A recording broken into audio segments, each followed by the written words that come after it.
بسم اللہ الرحمن الرحیم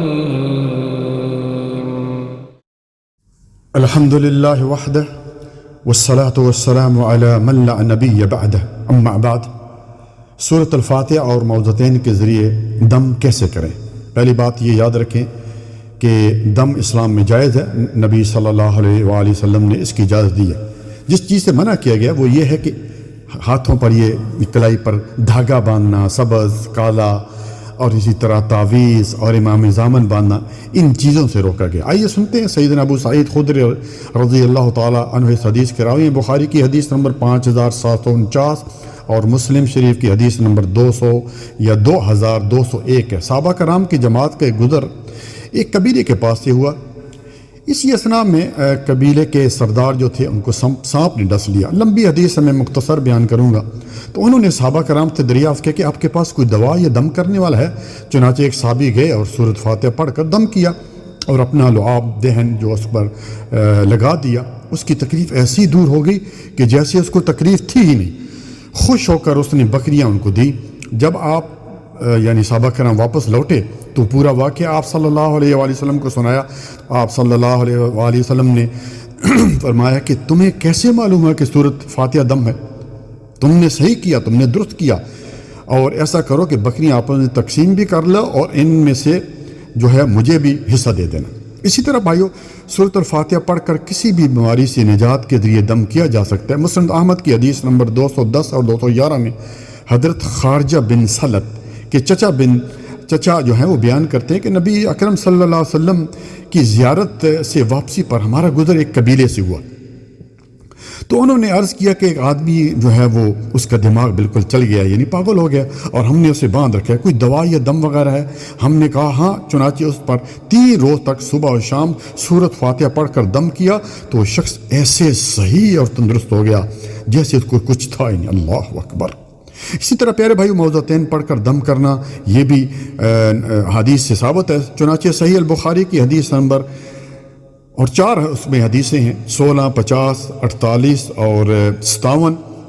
ام المؤمنین حضرت عائشہ رضی اللہ تعالی عنہ بیان کرتی ہیں کہ ہم سب کی ماں سیدہ عائشہ صدیقہ سب کہیں رضی اللہ تعالی عنہ، وہ فرماتی ہیں کہ رسول اللہ صلی اللہ علیہ وآلہ وسلم جب بیمار ہوتے تو اپنے آپ کو سورۃ الاخلاص یعنی قل هو اللہ احد اور موضوعتین پڑھ کر دم فرماتے اور اپنے جسم پر پھیر لیتے۔ اسی طرح پیارے بھائی، المعجم الاوسط طبرانی میں یہ حدیث موجود ہے صحیح سند کے ساتھ، حدیث نمبر 5886 سے 5886۔ سیدنا علی رضی اللہ تعالیٰ عنہ اس حدیث کے راوی کہ ایک روز رسول اللہ صلی اللہ علیہ وآلہ وسلم نماز ادا فرما رہے تھے۔ جب آپ نے اپنے مبارک ہاتھ زمین پر رکھے تو بچھو نے جو ہے وہ آپ کے دست مبارک پر ڈس لیا۔ اللہ اکبر۔ آپ صلی اللہ علیہ وسلم نے اس بچھو کو وہیں مار ڈالا۔ جب نماز سے فارغ ہوئی تو فرمایا اللہ اس بچھو پر لعنت کرے، نہ نمازی کو چھوڑتا ہے اور نہ غیر نمازی کو، نہ کسی نبی کو دیکھتا ہے اور نہ کسی غیر نبی کو۔ پھر آپ صلی اللہ علیہ وآلہ وسلم نے پانی اور نمک منگوایا۔ ایک یعنی پانی میں جو ہے وہ نمک ڈالا اور اپنی انگلی مبارک اس میں رکھ کر قل هو اللہ احد، قل اعوذ برب الفلق اور قل اعوذ برب الناس پورا مکمل پڑھ کر اس پر دم فرمانے لگے۔ آپ پڑھتے جاتے اور انگلی پر جو ہے وہ جہاں پہ ڈسا تھا اس پر پھیرتے جاتے اور بالکل وہ درد وغیرہ جاتا رہا۔ اسی طرح مسند احمد کی حدیث نمبر 367 میں اور دوسری حدیث میں بھی صحیح سند کے ساتھ یہ بات موجود ہے۔ حضرت زید بن ارقم رضی اللہ تعالیٰ عنہ اس حدیث کے راوی ہے کہ رسول اللہ صلی اللہ علیہ وسلم پر ایک یہودی نے جادو کر دیا تھا، آپ نے سنا ہوگا، مشہور حدیث ہے۔ پھر جبرائیل امین علیہ السلام موضوعتین لے کر نازل ہوئے اور انہوں نے بتایا کہ ایک یہودی نے آپ پر جادو کر دیا، اس نے گرے یعنی لگا کر وہ جو چیز جو بھی تھی، وہ کنگھی تھی جو بھی تھی، فلاں کنویں میں پھینک دی۔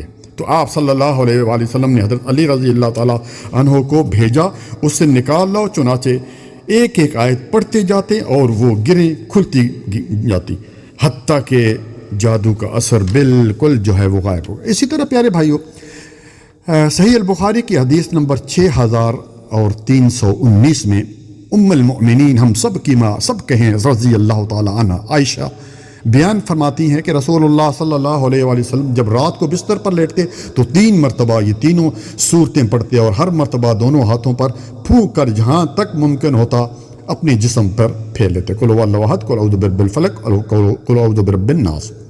آخری بات، آسیب یا جنات کے اثرات کا آسان علاج یہی ہے. سب سے پہلی بات یاد رکھیں کہ، اور یہ سب سے اہم بات ہے، ضروری بات ہے کہ انسان کا عقیدہ صحیح ہو، توحید پر ہو، شرک نہ کرتا ہو.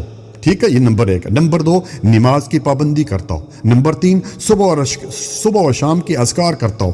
نمبر 4، ہر روز قرآن کریم کی تلاوت کرتا ہو.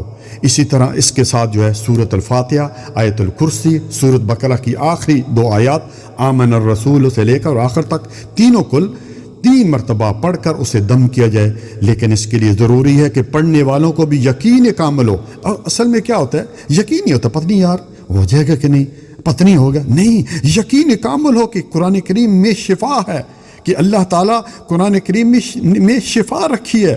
اور مریض کو بھی مکمل یقین ہو، جو دم کر رہا ہے وہ بھی، اس کو بھی یقین ہو، اور جو مریض ہے اس کو بھی مکمل یقین ہو. تو یہ بات ہے پیارے بھائیو. اسی طرح جو ہے وہ میں آخری بات یہی کہوں گا کہ سب سے اہم چیز ہے کہ شرک پر نہ ہو. اگر شرک پر ہے، ادھر سے ہم دم بھی کراتے ہیں، ادھر سبز دھاگا بھی پہنا ہوا ہے، ادھر دم بھی ہو رہا ہے، ادھر ہم جناب علی آصف وہ کیا امام زامن بھی باندھا ہوا ہے، ادھر ہم دم بھی کروا رہے ہیں، ادھر ہم نے جناب علی گلے میں یا علی مدد کا وہ تعویذ بھی باندھا. تو کیسے، کس طرح اس کا علاج ہوگا، کس طرح اللہ تعالیٰ اس کو شفا دے گا؟ اللہ تعالیٰ سے دعا ہے کہ اللہ تعالیٰ سب کو شفا کاملہ اور عاجلہ عطا فرمائے. جزاکم اللہ خیراً، بارک اللہ فیک. السلام علیکم ورحمۃ اللہ وبرکاتہ.